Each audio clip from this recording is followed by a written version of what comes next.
calling it. Yeah. That's a good name. That's targeted to be the campus, and we're calling it the campus. And why? We've had a dialogue now with both AMA and STI, and I think most of Filipinos would say those are two of the best technical colleges. I mean, a lot of fine universities in the country and schools, but clearly they have good. We want to attract good named folk. We've had meaningful dialogue about locating a campus that will tailor jobs to this community, so that when we have one-stop shopping, a locator comes here, he's got a qualified workforce to draw on, he's got proximity to the airport, easy transportation, high-quality life. He wants to be here. So it makes sense for them. A teaching hospital. Remember, a major airport has to have a trauma burn center. Yes. So it's going to need a major, and there is no major regional airport north of Metro Manila, really. Now, with the toll road opening up, Bataan, Zambales, Tarlac, Pampanga, Bulacan, all those provinces are just 30 minutes away.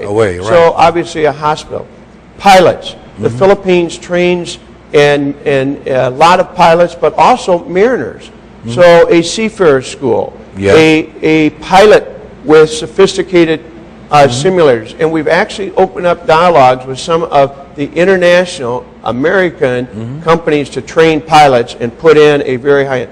So that pink magenta area would be much more like a Northgate, Alabang, cyber zone area, high tech, but more academic, R&D, research oriented. And this, everything that you're talking about will be built like the way we see it in the United States, in Europe. Everything here is targeted to be first class. First class, yes. Absolutely. Class A type office facilities, high tech.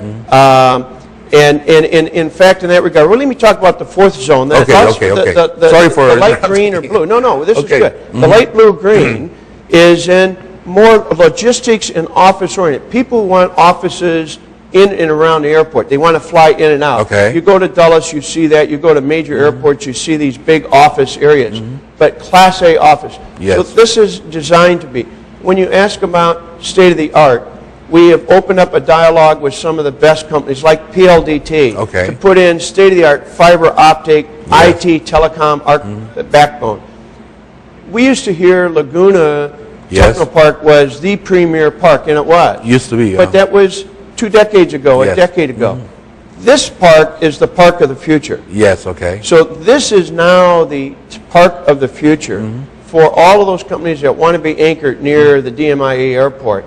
And this is going to stimulate jobs. Businessmen come in, they need to stay in hotels. So this is going to be good for Fontana. It's going to be good for Mimosa. It's going to be good for the city of Mabalacat and Angeles. And Angeles, here recently, if you go to the road between Friendship and Fields, just right outside the gate, you have a brand new hotel, the Lewis Grand. And I stay there frequently. Brand new hotel, 80 rooms, started up by 3 young Filipino Americans. Went to school at UC Santa Barbara. Did a great job with that. Not old. These are new entrepreneurial approaches. The Savannah Resort going up right next to it. The Eurofil Hotel, a big facelifting going on. So not only will you see activities in Clark, but the mayors are going to be excited because of the spin-off. This is a catalyst. It's going to generate more development outside. Absolutely. And we're seeing things right now. Subdivisions opening up, condominiums, hotels, as you just mentioned. Housing. Our general manager, who's on scene every day, Jim Spohr, who's a world-class civil engineer, project manager, who's built some of the biggest projects in the world. He's here 24 hours a day at our office, right across from Oriental Duty Free right now, the temporary office. But he was looking for a place to stay and had a hard time. Why? Texas Instruments took up a lot of the places. Other companies coming here are taking up. So this is going to be good for Brentwood and Mabalacat. It's going to be good for Montenegro and Angeles, for Sunset, for the Enclave, for Zavera. No, in fact, Zavera is putting 7,500 units in Mabalacat to really target the workers in Clark. Well, we have seen it. Because if we don't have it, we're going to have problems. There's building everywhere you look. Everywhere you look, you see. Now, these are not big projects. These are projects appropriate for the development pace. But you're going to see big projects like Texas Instruments or ours complementing in the future. So you're already seeing it. You're seeing it from housing to leisure. Right. So the Ayala Mall at the Angeles exit. Yes, with, it's there already. The SM mall that went in a couple years ago. So there's one in San Fernando and one in Angeles, in Clark right now. So I think we're going to see more north of Clark.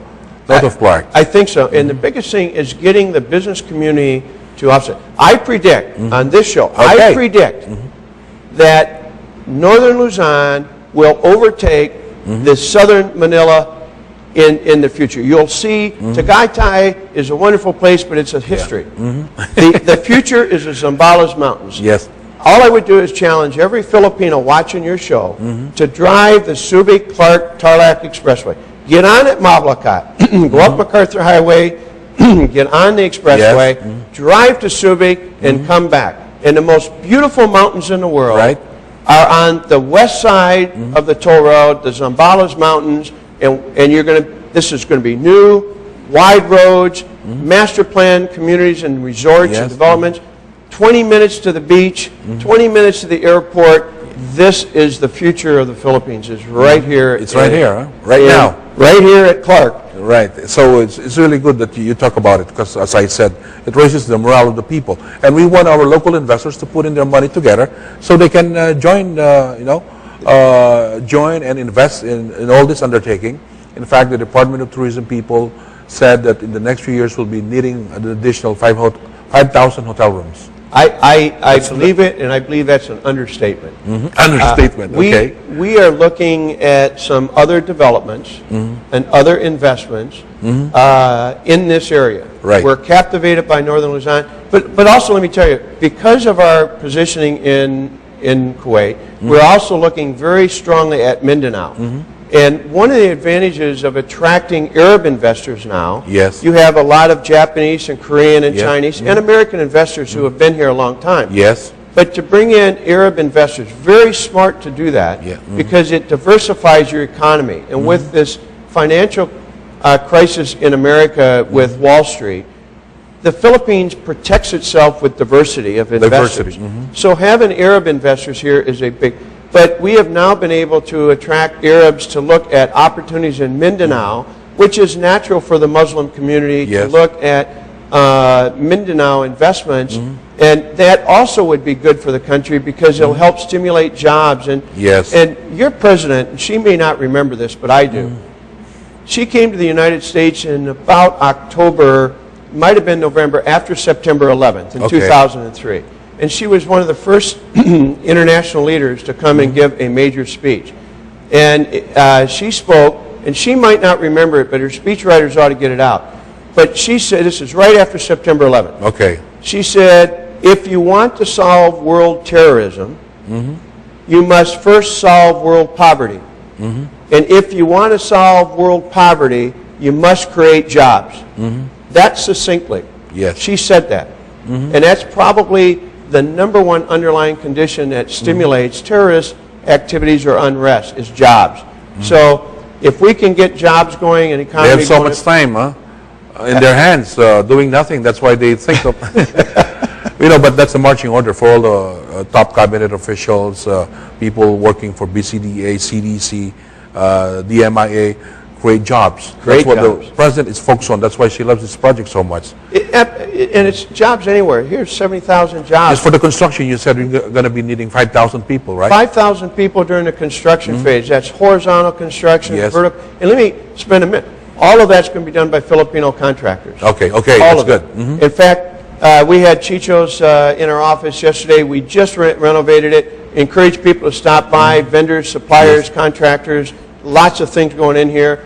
Jobs, people, but he stopped in and was just amazed at the renovation. It's in an old building. It's been vacant for 5 years or longer. Cobwebs growing up. It's totally restored and renovated. We're going to show it to them while you're talking. I hope so. Yeah, it's going to be shown in this show. And Chicho said, we hired a contractor, and Chicho says, where are you from? He says, Mabalacat. Local contractor, did this project in 10 days. You don't need any international contractor. Right. You got great talent right here. In 10 days, I believe the contractor's name, Multiform. He probably won't mind me mentioning his name here. But he did an absolutely incredible job for us. And all the hires we've made are right here from Angeles and Mablacat. Everyone we brought in.